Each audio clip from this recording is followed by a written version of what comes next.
Hey guys, what's up? It's Fern. I am back with another Planty video. So for today, I am going to be talking a little bit about how I maintain my propagation boxes. I've been getting a lot of questions about them, and I asked on Instagram what videos you guys want me to make, and this was requested. So here we go, coming in hot with the prop box tips. So I currently have a sphagnum moss propagation box and 2 perlite propagation boxes. I am partial to perlite. I love propagating in perlite now. I have a whole video about that where I actually made a perlite propagation box. So if you're interested, you can go check that out. But yeah, I'm gonna start off by just kind of showing you where I keep them, and we're gonna talk about them a little bit. And I will try to cover the questions that I get asked frequently. Okay, I'm gonna start out with the super basics. What is a propagation box? It is basically a covered box. You can do it in a few types of ways, but what I use is just a clear bin like this, like a little tote bin with a lid. I have some that like clasp and close fully. You can find these at, Walmart, dollar store, Facebook Marketplace. And the reason that I like using a closed kind of propagation system like this is because it retains a lot of humidity. So they're really good for things like wet sticks, and they just root my plants a lot faster than if I do like an open propagation system like this, which is just like a cup. There's nothing retaining the humidity around this plant, so it works fine, but it's just not as speedy as a propagation box. And another reason that I like to make propagation boxes is because they're super low maintenance. I can leave these for weeks on end and they'll be completely fine. We'll talk about that when I get into what I do to maintain them, but super low maintenance. This one in the cup, I have to top this up about every week or so with water, but these I hardly ever have to worry about. For me, it's honestly like a bit of a set and forget thing. So I'm gonna take you and show you where I keep my propagation boxes so you can see the lighting that they get. Okay, so this is where I keep my perlite propagation boxes. Now they're on one of my plant shelves, and they're on the second shelf. So there's my Mars Hydro grow light up there. And then way down here is where my prop boxes are.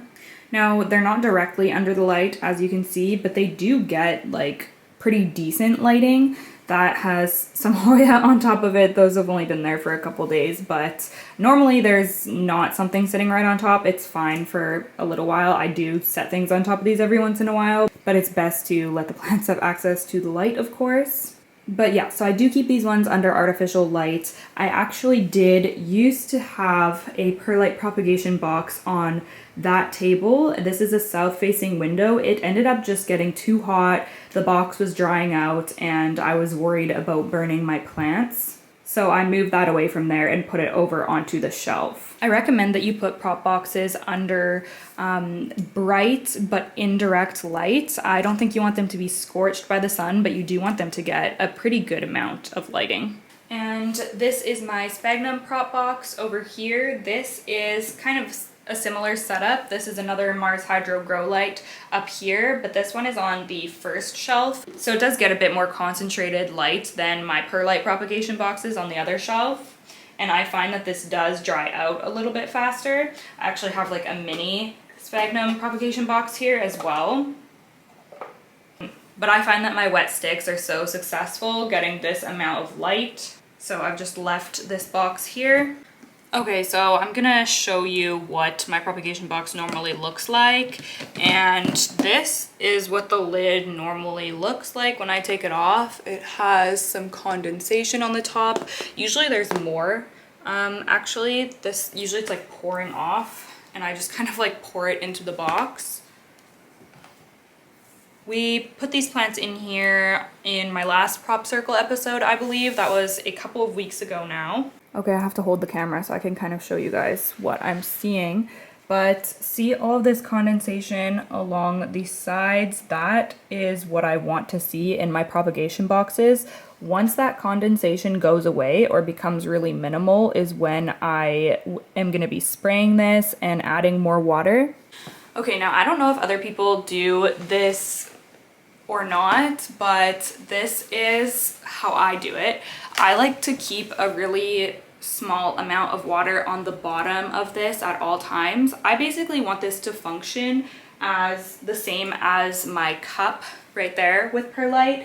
I want it to be able to like wick up moisture from the bottom. So I'm gonna try to show you, but there, you can see that there is water in here. If I tilt the box, you can see the water moving around. So there's it's only like up to there maybe, but there's a small amount of water just in the bottom here. Sometimes I just put plain tap water, and sometimes I add some Super Thrive to the water, just kind of depends. So I add water to this literally just by pouring water in with my watering can. So what I do is I just kind of like pour, I'll do a little demo, it doesn't really need more water, but I just pour water along the side like that. So, oh gosh, I hope you could see that, along the side so that it doesn't disturb any of the plants. I'm not like gonna just pour water right into the center of it and everything's gonna get moved around. I just pour it along the sides and it doesn't even bother anything at all. But honestly, you guys, it's so rare that I have to do that. These honestly don't dry out really easily because of the lid. Like it's containing all of the moisture inside. Unless you're taking the lid off really often, it's going to stay moist for weeks.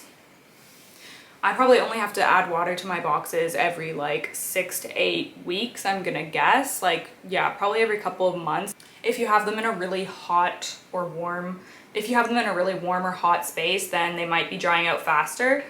But like I said, you can tell by the condensation. Now, probably the biggest question that I get is how often do I take the lid off? How often am I airing these out? Do I get mold? And to be completely honest with you guys, I am only taking the lids off maybe like once a week for a few minutes to check on them. Other than that, the lids are pretty much always on. I'm not great about airing these out. I know some people say that they air theirs out every day or every other day. I do not do it very often. I've definitely gone like a few weeks without opening these up and they've been completely fine. Especially my Sphagnum one, I like almost completely ignore that one. I have never had mold on any of my propagation boxes. If you're having that problem, I would suggest less water, more ventilation, so open them up more frequently, and you could spray a fungicide and see if that helps prevent mold. But yeah, it's tricky because it's not something I've personally dealt with. I don't know if I've just been lucky. It sounds like it's kind of a common thing because of how many comments I get about it, but yeah, I've never had that happen to any of my boxes, so knock on wood. Okay, so this one tends to be a bit funky. It kind of like, because it's right under the grow lights, the top layer can kind of dry out a little bit, but it's still moist on the bottom. So I tend, if it's just like a few pieces that are kind of drying out, I just leave it because it's still really moist on the bottom. But obviously once the whole thing starts to dry out, then I just use my mister and wet this. I do not pour water into my Sphagnum boxes. I just mist them. I'll do like a heavy mist. But yeah, the closer these are to light or heat, the faster they're gonna dry out. I've also gotten questions about how I like put my wet sticks in my prop boxes, and I usually just lay them down with the, if they have like an aerial root, I will put that side down into the medium. If you can see that they already have a growth point, just make it so that the growth point is facing up. I have this guy actually in here. This is a wet stick that I've had in here for a couple of months now. This is a Philodendron Florida Ghost, and I just realized the other day that the growth point was facing down and it was just like tiny, and I was like, oh shoot. So I flipped it and it's already shot out the leaf. So sometimes I kind of like dig them in a little bit, but you don't need to bury them or anything like that. They're already going to be able to root because the humidity is going to be so high inside of here. You can just gently lay them across the surface and the roots will find their way into the medium. For the Sphagnum boxes, I will only mist them once they're noticeably dry, and same with the whole condensation thing once that's minimal. And I will also use either plain water or some water with Super Thrive. I've done both. Kind of depends how lazy I am.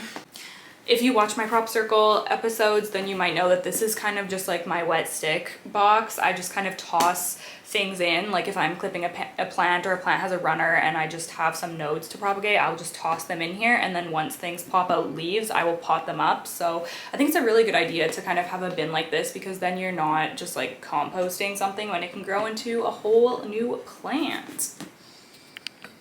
Another reason that I really like using propagation boxes to propagate my plants is that it saves a lot of space. Like you can shove a huge amount of cuttings into a prop box. Like I do not have the space to have freaking propagation vessels and jars on every surface of my home, so it just makes it so convenient. I didn't really have any plants on that shelf before anyway, so it's just kind of perfect, but even if I did, I could like put them in front of the shelf or, you know, find some space for them. So yeah, I think that's definitely another great thing about them. I'm trying to think of what else I can say about them, but honestly, the maintenance is so minimal. I think that I've mentioned basically everything that I do. Oh my goodness, there's something in my eyeball.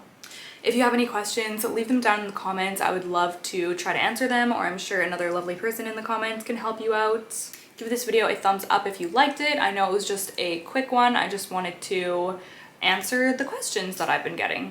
If you're not subscribed to my channel, please feel free to hit that subscribe button for more planty content. I will see you guys in the next one. Bye!